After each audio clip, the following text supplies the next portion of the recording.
Buenas noches, agradezco muchísimo a Canal 11, a todo su equipo que me acompaña aquí en el Centro de la Complejidad de la UNAM. Y agradezco obviamente la anfitrionía de su coordinador general, al doctor Javier Soberón. Y por eso me da muchísimo gusto estar con un amigo, con alguien que es sin duda uno de los investigadores referencia en nuestra UNAM, Javier Soberón, quien es actualmente el coordinador de este Centro de Estudio de la Complejidad, para tratar de dar cuenta, porque uno de los desafíos que tenemos es que se conozca, que se comprenda algo tan complejo como la misma idea de tener un centro, digamos, físicamente, un área físicamente abocada al estudio de la complejidad. Y en ese sentido me gustaría que nos llevaras literalmente de la mano, porque no es usual, y yo creo que fuera de los ámbitos, digamos, cercanos, no se entiende por qué se requiere, pero tampoco se entiende que tengamos un espacio como este. Sí. Entonces, Javier, muchas gracias por dejarme platicar sobre Al la contrario, complejidad. muchísimas gracias, Mario Luis, por la invitación. Creo que la oportunidad de explicar esta iniciativa de la universidad, pues es muy bienvenida, te la agradezco muchísimo. Porque efectivamente a mí muchas personas me preguntan, bueno, ¿qué es eso del Centro de Ciencias de la Complejidad, del C3? Y no es tan sencillo comprenderlo. Tiene dos o tres vertientes. La primera va a lo que tú acabas de señalar y que creo que es que es central, ¿no? Reconocemos, quienes estamos en cualquier ámbito académico para empezar, y desde luego en el de la gestión de gobierno o de cualquier otro tipo de colectividad humana, que los problemas son complejos. Yo siempre digo, pues seguramente desde Aristóteles y antes se ha reconocido que los problemas son complejos. Pero una cosa es reconocer la complejidad y otra cosa es tener la capacidad de abordar los problemas desde la complejidad. Eso es lo que es relativamente novedoso. Al contrario, la academia ha tendido a separarse en diferentes especialidades, estamentos, culturas, tradiciones, precisamente porque los problemas primero los tenemos que desmenuzar en sus componentes. Pero resulta que los sistemas, en general, los sistemas vivos, los sistemas humanos, son mucho más que la suma de sus partes, no son la suma de sus partes. Y eso es en el fondo lo que la ciencia de la complejidad reconoce, que los sistemas complejos tienen propiedades emergentes, por ejemplo, que hay cosas que si uno analiza las partes no puede sacar como conclusión lo que el todo representa. El todo hace cosas nuevas. Lo otro es pues que están interrelacionadas las partes. Estos elementos son la parte de la ciencia de la complejidad, que ha sido estudiada por los matemáticos, físicos, sobre todo gente de las ciencias duras, y que van incorporándose al análisis que hacen también las ciencias sociales, las humanidades, conforme van reconociendo esto. Entonces, digamos, hay un elemento de reconocimiento que la complejidad se estudia desde su propia naturaleza, un poco diferente, y que no es la suma de las partes. Ese es uno de los componentes. Así es. Y en ese sentido, ¿cuáles son los casos de evidencia de que sin duda se requiere una estructura como esta? Y el desafío que tú enfrentas de, pues, de llenar de estos espacios, de este trabajo, para que los que se dedican a estudiar la realidad, sea de la ciencia o de humanidades, tengan esa vocación de interactuar con la complejidad de una manera, digamos, sistemática. ¿Cómo has percibido este enorme desafío? Sí, pues evidentemente, otra vez creo que la pregunta que haces es muy al centro del asunto, ¿no? A ver, por una parte, yo como en otros cargos que he tenido previamente, siempre existe la intención de que haya trabajo colaborativo. Sí.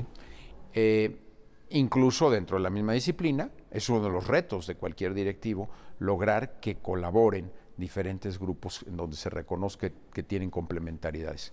Cuando se trata de disciplinas muy diversas, tenemos el problema del lenguaje, ¿no? Yo muchas veces lo asocio o más bien pongo la comparación con estar hablando dos idiomas distintos. Dos personas que hablan idiomas distintos pues no se entienden, necesita un traductor, necesitan alguien que sepa de los dos idiomas. Estos traductores en las disciplinas no son tan frecuentes. también es bueno, otra posibilidad es que uno hable un poco el lenguaje del otro, ¿no? Al menos un poco, Sí. entonces se entienden. Entonces es un doble reto, el que haya colaboración y que esta colaboración se dé entre disciplinas distintas. Ahora, la visión del Centro de Ciencias de la Complejidad yo creo que surge de una gran capacidad de ver hacia adelante de quienes lo fundaron, el doctor Alejandro Frank, sus colaboradores, la visión del rector Narro, cuando lo creó, porque se veía la necesidad de ahora sí abordar los problemas desde la complejidad. Y esto requiere resolver el tema de la colaboración interdisciplinar, multidisciplinar, al tiempo que se desarrolla la ciencia de la complejidad para proveer la herramienta para resolver los problemas con ese nuevo enfoque. Pero lo que es muy interesante señalar, me gusta mucho pensarlo así, es que el tiempo de la complejidad es ahora. Y eso es algo que no es quizá tan evidente para todo el mundo. Siempre hemos sabido que los problemas son complejos, pero nunca habíamos tenido las herramientas para abordar los problemas desde la complejidad como los tenemos ahora.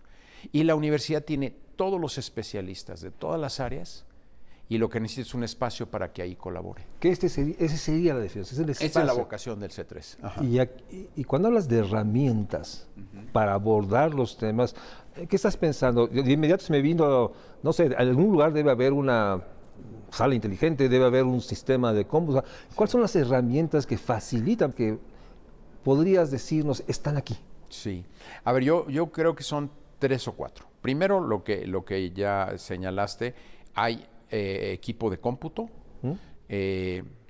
poderoso y con la configuración adecuada. ¿Para qué? Para albergar grandes volúmenes de datos y para analizar esos datos desde el esquema de la ciencia de la complejidad. O sea, muchas veces la cantidad de datos que uno acopia no se pueden entender, no se pueden visualizar, no se pueden extraer la señal del ruido si no es con sistemas especializados. Entonces nuestras computadoras están diseñadas para ese tipo de software. Entonces tenemos computadoras que albergan grandes cantidades de datos con software, capacidad de albergar el software, las plataformas para analizar esos datos. Y los especialistas en ese tipo de análisis. Tenemos un equipo técnico muy sofisticado, recién estamos contratando a un investigador que va a dedicarse a desarrollar más intensamente esta área de datos. Ese es un insumo. Claro, instrumento. El otro insumo importante es un área de interacción. Aquí está diseñado el centro con cubículos, pero con salas en donde se hace la discusión. Tenemos un área de congresos, vamos a decir, pequeña pero muy funcional, con auditorio conectado por internet de manera muy eficaz, salas de conferencias y de clases, etc. Entonces es un sitio diseñado para la interacción. Y para comunicación externa e interna. O sea, es correcto. Ajá. Y en ese sentido, déjame cerrar esta primera parte. Sí. La pregunta es, ¿con quién interactúan más? Hay una sensación de que aquí solo hay pues, investigadores, profesores, especialistas de las ciencias duras. ¿Es cierto? A ver, sí fue fundado por personas que vienen de las ciencias duras mayoritariamente. Siempre ha habido el interés y de hecho se desarrolló bastante, ahora hay que redesarrollarlo, la interacción con las ciencias sociales, las humanidades. Hubo un investigador, el doctor Felipe Lara, que desarrolló ese componente, tenía relación con investigadores de las áreas de las humanidades y las sociales, pero él pues enfermó relativamente a la mitad del camino de hace 10 años, hace como 5, y eventualmente falleció, lamentablemente, un investigador muy apreciado. Entonces quedó nuevamente un poco débil el área de la relación con las humanidades y las sociales. Pero el objetivo del centro es absolutamente ser parejo, digamos, incluso proactivo para relacionarse con las ciencias sociales y las humanidades. No importa que la herramienta una de las herramientas fuertes que ciencia de la complejidad, los datos, ciencia de datos, big data, como se llama, sean del área de las ciencias duras, digamos, ¿no? Y sí, efectivamente el C3 está en la coordinación de la investigación científica, pero es parte de los retos, el que busquemos vincularnos de manera, digamos que invariable en cualquiera de los proyectos de ciencia o de resolución de problemas, siempre con gente de ciencias sociales y humanidades, porque los problemas siempre son de naturaleza humana. Claro. Déjame hacer un corte y seguimos platicando porque sin duda es una gran noticia que haya un C3. Es un enorme desafío, sobre todo para el coordinador y la UNAM, el poder, pues que este sea no solo un espacio, sino sea una dinámica extendida. Nosotros, los que estamos en la UNAM, cuando nos entramos en C3 pensamos, es que hacia allá va la universidad. Este es el futuro, no la fragmentación por facultades, entidades académicas, sino un trabajo colectivo. Creo que el C3 es un primer paso a esa idea de una universidad que aborda la complejidad. Vamos a un corte.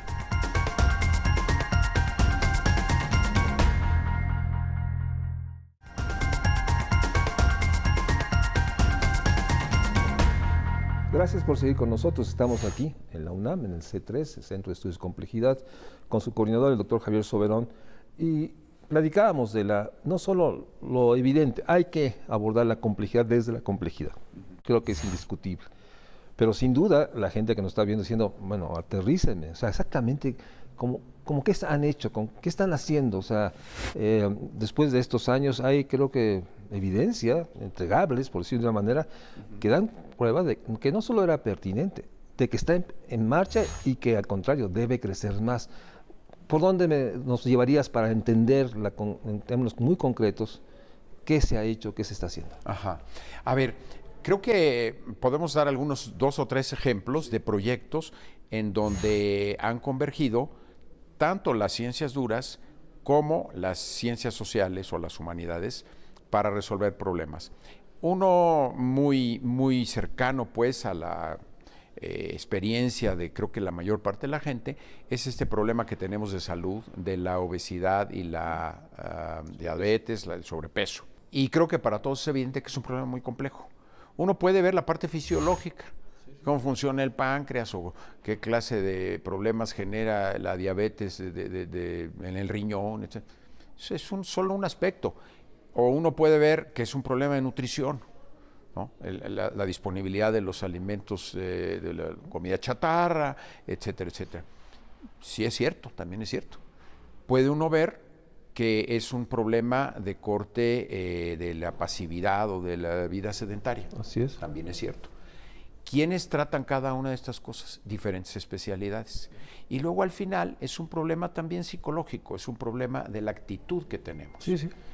Y bueno, pues en ese proyecto se vaciaron datos de varios miles de personas con los datos fisiológicos, los datos de estilo de vida, etcétera, etcétera. Y se van descubriendo cosas digamos, se hace un modelo con todos los datos alimentados, una plataforma en la que el investigador puede ir preguntando quién influye a quién, cuáles son las causas de determinados comportamientos, en qué sectores o en qué situaciones hay más o menos presencia de la enfermedad o de la condición, y se van descubriendo incluso cosas nuevas. Está claro que el nivel socioeconómico está claramente correlacionado con la incidencia de obesidad y diabetes, y en parte es por la falta de tiempo y de medios para tener una buena estilo de vida, alimentación y un buen estilo de vida. Y luego a estos modelos se les puede preguntar, bueno, si yo intervengo aquí y modifico este parámetro de esta manera, ¿cómo se van a impactar los demás en un modelo de interacciones complejas con nodos que interaccionan unos con otros? Ese es un ejemplo en donde se ha trabajado y que estamos pensando en darle todavía una mayor proyección ahora que iniciamos nueva administración pública. Sí, porque un reto es cómo logramos llevarlo hacia allá para que lo incorporen porque se vuelve un asunto dinámico. Entonces hay una parte de coordinación, concertación con actores de la vida gubernamental que ese también es un desafío. Pero sin duda ninguna, esos serían, digamos, los clientes del C3 y de sus resultados en términos de la resolución de problemas sociales o de contribuir a resolver problemas sociales. Podemos hablar de problemas sociales, también problemas científicos, pero en general casi todos los que interesan más al C3 son problemas que tienen repercusión en la sociedad. Yo diría también, el centro aspira a ser una incubadora de grandes proyectos. Y creo que el otro insumo que no habíamos hablado hace rato y vale la pena mencionarlo ahora, es que parte del diseño, lo importante del diseño del C3 es que aquí no tiene investigadores propios. Son investigadores que vienen de sus disciplinas y que vienen a interactuar alrededor de un proyecto de manera muy comprometida, probablemente con estancia de tiempo parcial aquí, o a lo mejor vienen lunes, miércoles y viernes, en fin, a interactuar con el resto de los colaboradores de las otras disciplinas, pero además con acceso a los insumos.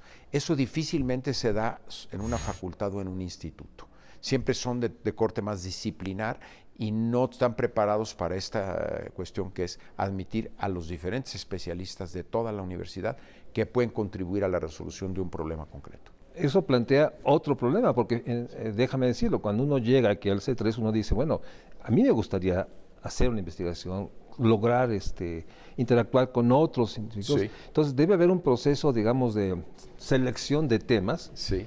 Que no sé si lo hace el C3 o el C3 recibe propuestas y hay un cuerpo colegiado que decide sí, ¿no? ¿Cómo funciona? O sea, ¿cómo alguien que nos ve dice, bueno, oye, yo ¿cómo tengo una cita con el doctor Soberón para decirle que yo necesito 3 cubículos, hacer uso de su computadora y estar aquí un año?